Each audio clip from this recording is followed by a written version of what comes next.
മാംസമായി മാറിയ വൈദികൻ്റെ വായിലെ തിരുവോസ്തി. 1237 സ്പെയിനിലെ ജെറോണ നഗരം. ഒരിക്കൽ അവിടുത്തെ സാൻ ദാനിയേലോ ബെനഡിക്റ്റൻ ആശ്രമത്തിൽ സിസ്റ്റേഴ്സിനായി ഒരു വൈദികൻ ദിവ്യബലി അർപ്പിക്കുന്നു. ദിവ്യകാരുണ്യ സ്വീകരണത്തിന് സമയമായപ്പോൾ തൻ്റെ വായിൽ നിന്ന് എന്തോ എടുത്ത് അൾത്താരയിലുണ്ടായിരുന്ന കെത്താനയിൽ പൊതിഞ്ഞ് അൾത്താരയുടെ മൂലയിലേക്ക് വൈദികൻ വലിച്ചെറിയുന്നത് ഒരു കന്യാസ്ത്രീ കാണാനിടയായി. തുടർന്ന് വൈദികൻ ബലിയർപ്പിച്ചത് വലിയ പരിഭ്രമത്തോടെയായിരുന്നു. ദിവ്യബലി കഴിഞ്ഞ ഉടൻ തിരുവസ്ത്രങ്ങൾ മാറാതെ ആ വൈദികൻ കസേരയിൽ തല കുമ്പിട്ടിരുന്നു. ദിവ്യബലി സമാപിച്ച ഉടനെ വൈദികൻ വലിച്ചെറിഞ്ഞത് എന്ത് എന്നറിയാൻ അത് കണ്ട ആ കന്യാസ്ത്രീ ഓടിച്ചെന്ന് അത് തുറന്നു നോക്കി.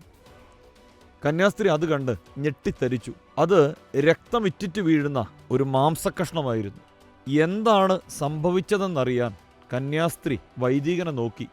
അപ്പോൾ അദ്ദേഹം പൊട്ടിക്കരഞ്ഞുകൊണ്ട് പറഞ്ഞു, ഇക്കാലം അത്രയും ഞാൻ ദിവ്യബലി അർപ്പിച്ചുകൊണ്ടിരുന്നത് തിരുവോസ്തിയിൽ യേശു സാന്നിധ്യം ഉണ്ടോ എന്ന സംശയത്തോടെയാണ്.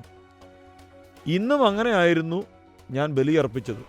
തിരുവോസ്തി ഞാൻ നാവിൽ സ്വീകരിച്ചപ്പോൾ എൻ്റെ നാവിൽ വെച്ച് തന്നെ അതിൻ്റെ വ്യാപ്തിയും സാന്ദ്രതയും കൂടുന്നതായി എനിക്ക് അനുഭവപ്പെട്ടു.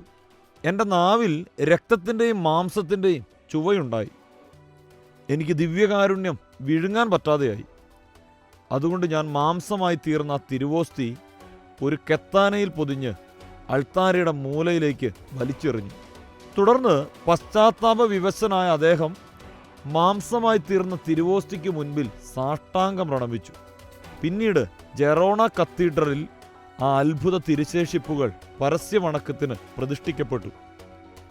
1936 സ്പെയിനിലുണ്ടായ ആഭ്യന്തര യുദ്ധത്തിൽ ഈ തിരുശേഷിപ്പുകൾ നശിപ്പിക്കപ്പെട്ടു.